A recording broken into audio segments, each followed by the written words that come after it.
بلوچستان کے شہر تربت میں پی بی 28 کیٹ 4 کولواہ کے مختلف علاقوں سے شبیر احمد، محمد حفیظ، ظہور احمد داد جان، حضور بخش، محمد طاہر، صادق علی، ماسٹر بدل خان، کریم بخش، چچا محمد سعید، نذیر احمد، ذاکر علی نے اپنے خاندان کے دیگر افراد اور ہم خیال دوستوں سمیت بلوچستان عوامی پارٹی کو خیر آباد کہہ کر ڈاکٹر عبدالمالک بلوچ کی قیادت میں مکمل اعتماد کا اظہار کر کے نیشنل پارٹی کے مرکزی صدر کی رہائش گاہ میں پرہجوم پریس کانفرنس سے شمولیت کا اعلان کیا۔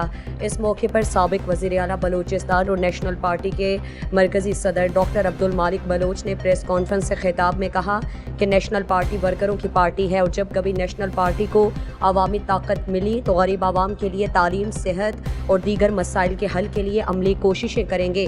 نیشنل پارٹی ملک میں بار اختیار پارلیمان کا خواہاں ہے۔ ہم چاہتے ہیں کہ عدلیہ آزاد ہو۔ ہم جمہوری پارٹی کی صورت میں جمہوری جدوجہد کر رہے ہیں۔ ہم نے کبھی بھی عوام سے وعدہ خلافی نہیں کی، ہر وقت اپنے غریب عوام کی خدمت کی ہے۔ انہوں نے کہا کہ کوہلو سے جعفر آباد تک ہزاروں افراد نیشنل پارٹی کا رخ کر رہے ہیں۔ انہوں نے کہا کہ ورکرز کی محنت سے پارٹی کو بہت پذیرائی مل رہی ہے۔ اس موقع پر نیشنل پارٹی کے رہنما ملا برکت بلوچ، نیشنل پارٹی کے پنجگور کے صدر حاجی صالح بلوچ، نیشنل پارٹی کے مرکزی رہنما اور ڈویژنل سیکریٹری واجہ ابو الحسن بلوچ نے بھی خطاب کیا۔ مزید دلچسپ معلومات اور خبروں سے آگاہ ہونے کے لیے Gedrosia point Facebook page, Instagram, Twitter کو فالو اور یوٹیوب چینل کو سبسکرائب کریں۔